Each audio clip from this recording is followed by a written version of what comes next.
कि इंसान को इस आत्मदेह में आकर के कभी भी अभिमान नहीं करना चाहिए, घमंड नहीं करना चाहिए, क्योंकि इंसान की कोई औकात नहीं। इस पृथ्वी के ऊपर से इसी से इंसान चले गए जिन्होंने कोशिश करी स्वर्ग तक पैड़ी लगाने की, लेकिन घमंड करा और घमंड के कारण वो भी आज इस दुनिया के अंदर नहीं है। आइए, कवि ने बताया है, चारों युगों के बारे में गिनाए हैं, किस युग में कौन कौन अभिमानी हुए और किस तरह से इस दुनिया से चले गए, कैसे क्या दर्शा दिया, क्या बता बोला।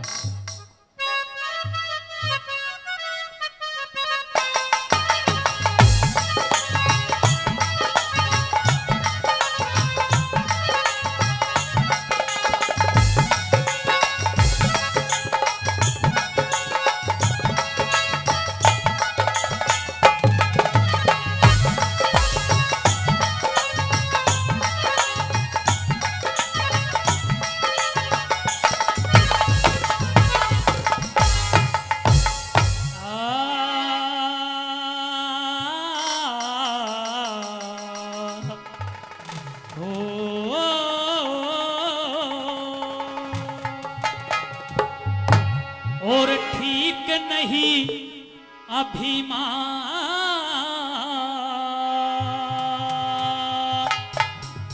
एक दिन मर जाएगा। हो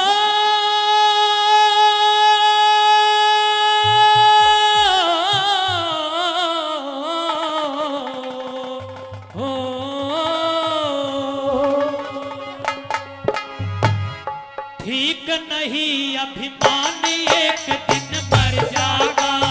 हो ठीक नहीं अभिमान, एक दिन मर जाएगा। रात रात सुबह शाम, रात रात सुबह शाम, बंदे भव सागर से तर जाएगा। ठीक नहीं अभिमान, एक दिन मर जाएगा। हो ठीक नहीं अभिमान, एक दिन मर जाएगा।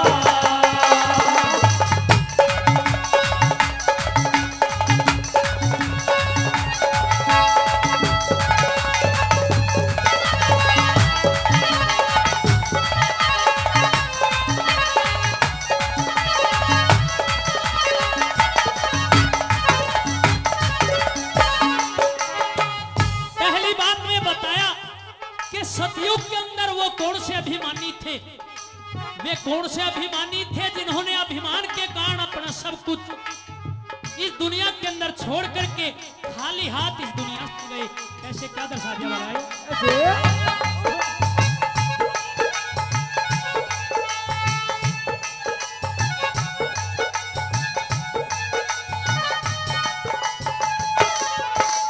सतयुग में हिरणातु से होके पूरे अभिमानी, नरसिंह रूप धार के हर ने ले ली रजतगानी।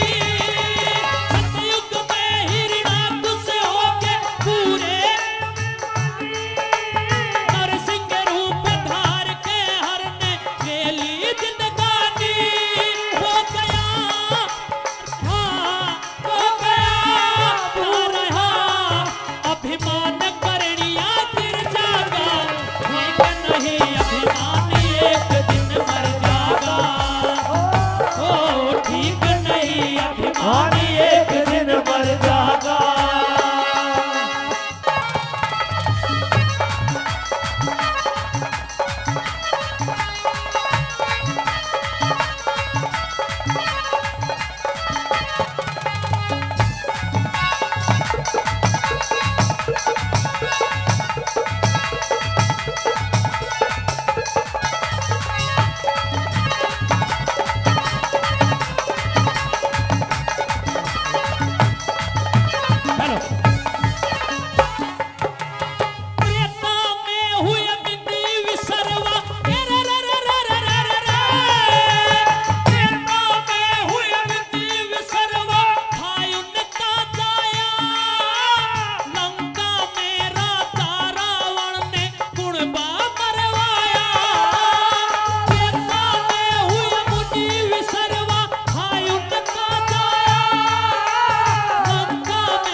बड़े भाई ओमी शर्मा जी इस रागनी पे खुश होकर 500 रुपए देते हैं। चाहूंगा इनके लिए एक बार जोरदार ताली हो जाए, जोरदार ताली। धन्यवाद धन्यवाद।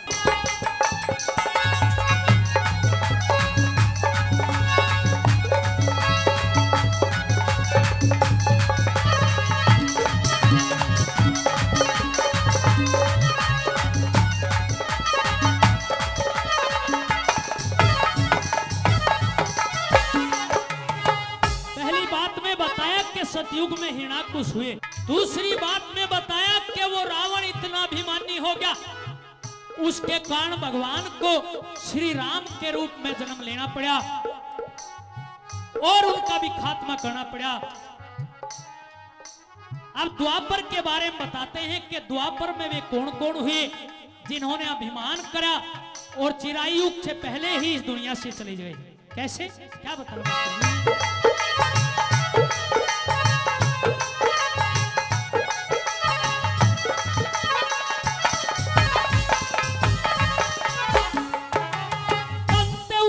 शिशुपाल